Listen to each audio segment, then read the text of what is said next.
Assalamualaikum warahmatullahi wabarakatuh. Hello everyone, we are group 5 and in this video we would like to present the result of our analysis on the topic entitled market system. First of all, briefly introduce the member of group. I'm Clarati Anibu, Nita, Nuri, and Yuda. This presentation will cover several key points including the background, function, type, benefit, and conclusion of the topic we have studied. We hope this presentation provide valuable and contribute the better understanding of the subject. Okay, next. Definition of market system. Market system is an economic mechanism in which decision about the production, distribution, and consumption of goods and services are determined by the interaction between supply and demand in the market. In this system, prices are determined freely through competition between seller and buyer, without major interference from the government. This market is often associated with capitalist economic and laissez-faire economic principles. Nah, jadi sistem pasar itu pada dasarnya adalah mekanisme ekonomi di mana keputusan soal produksi, distribusi, dan konsumen barang atau jasa tentunya ditentukan lewat interaksi antara penawaran dan permintaan di pasar. Dalam sistem ini, harga terbentuk secara bebas tanpa campur tangan oleh pemerintah. Karena adanya persaingan antara penjual dengan pembeli, sistem ini biasanya biasa banget nih kita temui di negara-negara yang menganut ekonomi kapitalis atau prinsip laissez-faire, yang intinya biarkan pasar berjalan sendiri tanpa diatur berlebihan. Contoh kecilnya kayak harga cabai di pasar. Kalau banyak petani panen, otomatis pasokan naik, harga bisa turun. Tapi kalau gagal panen, pasokan turun, harga pasokan akan turun dan otomatis harga cabai akan naik. Semua itu bisa terjadi karena mekanisme pasar, bukan karena ditetapkan oleh pemerintah. The next slide, market system function. Number 1, production. Sistem pasar ini memudahkan produsen dalam mengidentifikasi barang yang diminati konsumen. Ketika permintaan terhadap suatu produk tinggi, produsen akan terdorong untuk meningkatkan produksinya guna memenuhi kebutuhan pasar. Number 2, price. Dalam mekanisme pasar, harga terbentuk melalui interaksi antara penjual dan pembeli. Tingkat harga suatu barang atau jasa akan berubah-ubah sesuai dengan dinamika permintaan dan penawaran yang ada. Semakin tinggi minat beli konsumen dan semakin terbatasnya ketersediaan barang, maka harga cenderung meningkat, dan sebaliknya. Number 3, distribution of goods or service. Sistem pasar berperan penting dalam mengatur proses distribusi barang dan jasa dari produsen menuju konsumen melalui berbagai saluran, baik secara langsung maupun platform online. Produk-produk tersebut dapat disalurkan dengan efisien ke lokasi-lokasi yang membutuhkan. Jadi, dengan demikian, pasar memastikan ketersediaan barang dan jasa tepat waktu dan sesuai dengan permintaan konsumen di berbagai daerah. Types of economic system. Number 1, traditional based on custom and culture. Number 2, command for government control. Number 3, market, free without state interference. Number 4, mix a combination of market and government. Gambar tersebut menjelaskan 4 jenis sistem ekonomi yang digunakan oleh berbagai negara di dunia. Berikut penjelasan ringkasnya. Number 1, traditional based and custom and culture, berdasarkan adat istiadat dan budaya. Sistem ekonomi ini berdasarkan adat istiadat dan kebiasaan turun-temurun. Biasanya ditemukan di daerah pedalaman atau suku-suku tradisional. Number 2, command atau komando. Full government and control, kontrol penuh pemerintah. Pemerintah memiliki kontrol penuh atas seluruh kegiatan ekonomi. Pemerintah menentukan apa yang produksi, siapa yang produksi, dan bagaimana caranya. Sering ditemukan di negara dengan sistem sosialis atau komunis. Number 3, market atau pasar bebas. Ekonomi diatur oleh mekanisme pasar, permintaan dan penawaran tanpa campur tangan pemerintah. Individu bebas menentukan produksi, harga, dan distribusi. Persaingan bebas mendorong inovasi. Selanjutnya nomor 4 yaitu mix atau campuran, a combination of market and government, kombinasi pasar dan pemerintah. Sistem ini menggabungkan mekanisme pasar dan peran pemerintah. Pemerintah mengatur sektor penting, sisanya diserahkan ke pasar. Banyak negara menganut sistem ini, termasuk Indonesia. Next, characteristic of the market system. First, private property right atau hak kepemilikan pribadi. Nah, di sistem pasar, individu atau perusahaan punya hak untuk memiliki, mengelola dan menggunakan properti atau asetnya sendiri, termasuk tanah, bangunan, atau alat produksi. Artinya, mereka bebas mengembangkan aset itu demi keuntungan pribadi. Terus yang kedua, freedom of choice atau kebebasan memilih. Setiap orang punya kebebasan buat memilih mau kerja di mana, mau beli produk yang mana, bahkan pengusaha bebas memilih mau produksi apa. Gak ada paksaan dari pemerintah.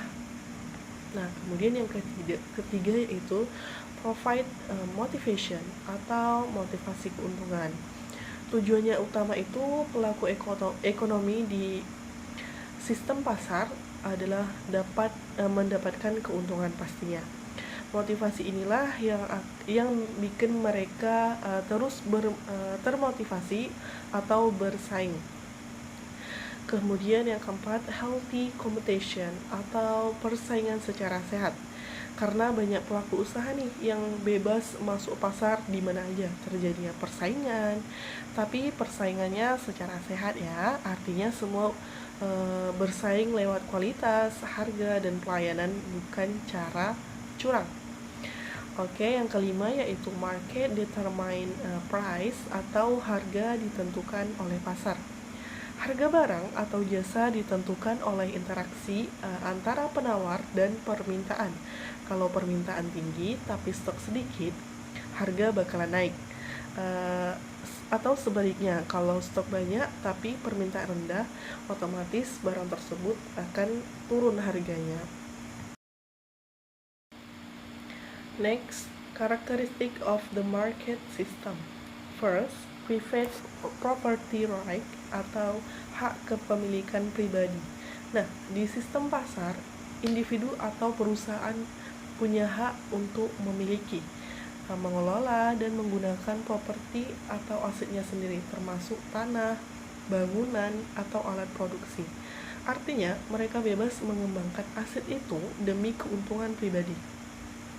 Terus yang kedua, freedom of choice atau kebebasan memilih. Setiap orang punya kebebasan buat memilih mau kerja di mana, mau beli produk yang mana, bahkan pengusaha bebas memilih mau produksi apa. Gak ada paksaan dari pemerintah. Nah, kemudian yang ketiga yaitu provide motivation atau motivasi keuntungan. Tujuannya utama itu pelaku ekonomi di sistem pasar adalah dapat mendapatkan keuntungan pastinya. Motivasi inilah yang bikin mereka terus termotivasi atau bersaing. Kemudian yang keempat, healthy competition atau persaingan secara sehat. Karena banyak pelaku usaha nih yang bebas masuk pasar di mana aja terjadinya persaingan, tapi persaingannya secara sehat ya, artinya semua bersaing lewat kualitas, harga, dan pelayanan, bukan cara curang. Oke, yang kelima yaitu market determine price atau harga ditentukan oleh pasar. Harga barang atau jasa ditentukan oleh interaksi antara penawar dan permintaan. Kalau permintaan tinggi tapi stok sedikit, harga bakalan naik. Atau sebaliknya, kalau stok banyak tapi permintaan rendah, otomatis barang tersebut akan turun harganya. Selanjutnya, the role of price in the market system as a signal for producer and consumer, aligns demand and supplies, promote efficiency and resource allocation. Jadi, gambar tersebut menjelaskan peran harga dalam sistem pasar. Dalam sistem ekonomi pasar, harga memegang peran penting dalam mengatur aktivitas ekonomi. Berikut penjelasan dari poin-poin dalam gambar. Number 1, as a signal for producer and consumer, sebagai sinyal bagi produsen dan konsumen. Harga bertindak sebagai sinyal atau petunjuk. Produsen akan termotivasi untuk memproduksi barang jika harganya tinggi, karena keuntungan lebih besar. Konsumen akan membeli barang lebih banyak jika harganya rendah. Artinya, harga membantu pengembalian keputusan ekonomi. Number 1, aligns demand and supply, menyelaraskan permintaan dan penawaran. Harga berfungsi untuk menyeimbangkan permintaan dan penawaran. Jika permintaan naik, harga naik. Produsen menambah produksi. Jika penawaran berlebih, harga turun. Produsen mengurangi produksi. Dengan demikian, pasar cenderung menuju keseimbangan dalam secara alami. Last, number 3, promote efficiency in resource allocation, meningkatkan efisiensi dalam alokasi sumber daya. Harga membantu mengalokasikan sumber daya secara efisien. Barang atau jasa yang paling dibutuhkan masyarakat akan memiliki harga tinggi. Produsen akan mengalihkan sumber dayanya ke sektor yang lebih menguntungkan dan efisien.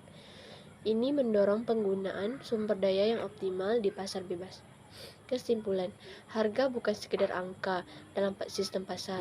Harga adalah mekanisme utama yang mengatur siapa yang produksi, berapa banyak, dan untuk siapa, tanpa campur tangan pemerintah. Benefit of the market system.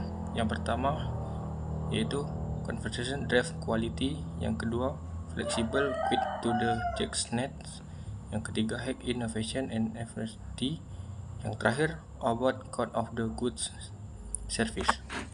Penjelasan dari PPT tersebut, yang pertama itu manfaat sistem pasar dibagi menjadi 4. Yang pertama, persaingan antar produk atau penjualan sistem pasar membuat mereka berlomba-lomba meningkatkan kualitas suatu produk atau layanan untuk menarik konsumen. Yang kedua itu fleksibel dan cepat menyesuaikan kebutuhan. Sistem pasar bersifat responsif terhadap perusahaan, permintaan konsumen. Produsen bisa segera menyesuaikan produk sesuai tren atau kebutuhan pasar. Yang ketiga, inovasi dan efisiensi tinggi. Karena adanya persaingan, perusahaan didorong untuk terus berinovasi dan mencari cara produksi yang lebih efisien untuk menekan biaya dan meningkatkan keuntungan. Yang terakhir yaitu pilihan barang atau jasa melimpah. Konsumen memiliki banyak pilihan produk atau jasa karena berbagi perusahaan berlomba-lomba menghadirkan versi atau produk terbaru. Next yaitu draft tag of the market. Yang pertama, economy quality. Yang kedua, potential for exploration. Yang ketiga, public need or not met. Yang keempat yaitu market may occur. Kerugian sistem pasar. Yang pertama yaitu potensi eksploitasi. Dalam sistem pasar yang besar ada kemungkinan terjadinya eksploitasi terhadap tenaga kerja, sumber daya manusia, sumber daya alam atau konsumen, dan keuntungan semata. Yang kedua itu kebutuhan masyarakat tidak terpenuhi. Sistem pasar cenderung hanya memenuhi kebutuhan yang menguntungkan secara ekonomi. Kebutuhan dasar atau yang tidak menguntungkan bisa diabaikan, misalnya pendidikan di daerah terpencil. Ketiga yaitu krisis pasar mungkin akan terjadi. Karena tidak adanya kontrol penuh dari pemerintah, pasar bisa mengalami ketidakstabilan seperti inflasi, deflasi, atau resesi ekonomi. Sekian, terima kasih.